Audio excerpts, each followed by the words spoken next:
Ramadan Karim, mes frères et sœurs dans la foi, bienvenue à ce 6e numéro. Assalamu alaikum wa rahmatullahi wa barakatuhu. Le jeûne est pour le jeûneur un bouclier contre l'enfer. Et pour cela, il faut qu'il soit valide. Sachons, mes frères et sœurs dans la foi, qu'il y a un certain nombre d'actes qui annulent le jeûne.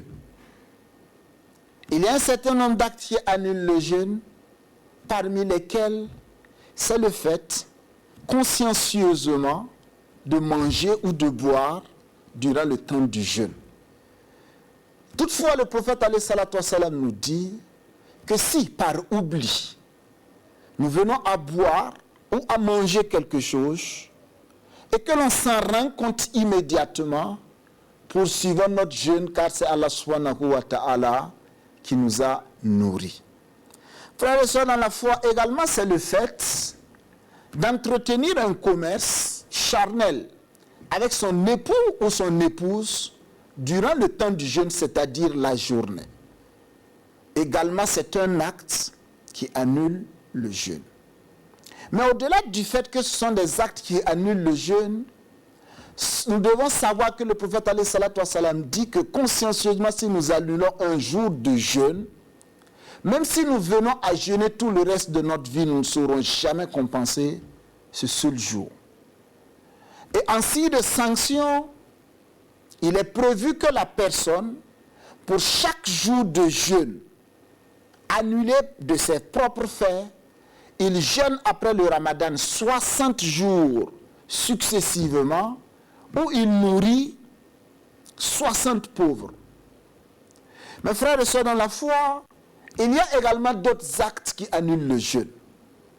Banalement, on peut le dire, mais simplement l'intention peut annuler le jeûne. Je prends l'intention que je ne suis plus en jeûne.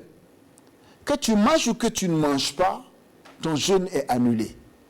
Parce que l'intention est tellement solide, l'intention a une place fondamentale dans l'islam que nous ne devons pas jouer avec elle. Également, mes frères, c'est le fait de se faire injecter une substance nutritive. On se fait nourrir par voie veineuse. On se fait mettre de la substance glucosée. Tous ces éléments annulent le jeûne, mes frères et sœurs. Également, un autre que nous banalisons aujourd'hui, tous les jours, c'est le fait de mentir. Et le prophète alayhi salatu wassalam nous dit, Allah n'a nul besoin que l'on s'abstienne de manger et de boire lorsque nous ne nous abstenons pas de mentir. Mes frères et sœurs dans la foi, imaginez avec la chaleur qu'il fait aujourd'hui au Burkina, avec le fait que nous endurons la faim et la soif, que l'on arrive devant Allah le jour dernier après avoir accompli le jeûne et que l'on trouve tout cela vain parce que nous avons passé le temps à mentir.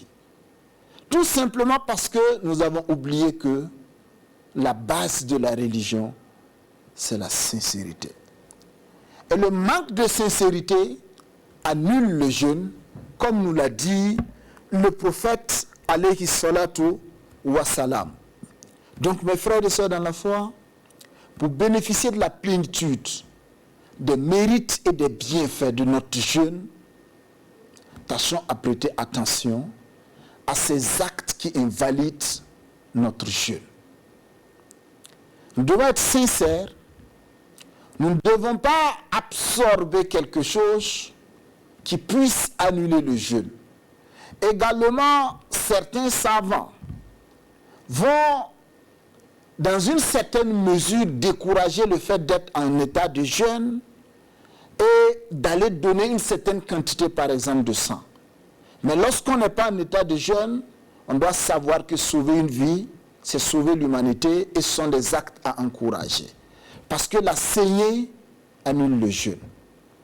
Aussi pour nos sœurs, c'est le fait d'être en état de jeûne et qu'au cours du temps du jeûne, on observe ces menstrues. Quand on observe les menstrues, immédiatement le jeûne est annulé, le jeûne n'est plus valide. Et nous devons prendre cela en considération. Qu'Allah subhanahu wa ta'ala agrée notre jeûne, qui nous accorde son pardon, sa protection quand nous sommes sur la terre, qui nous protège quand nous serons sous la terre, et nous protège le jour où nous serons à sa présence exposés avec nos œuvres, qu'il accorde une issue favorable au monde par rapport à cette pandémie. Sachons et n'oublions jamais que la foi musulmane est une foi active qui impose un devoir de présence. Assalamu alaikum wa rahmatullahi wa barakatuhu. AEMB, la conviction d'une jeunesse.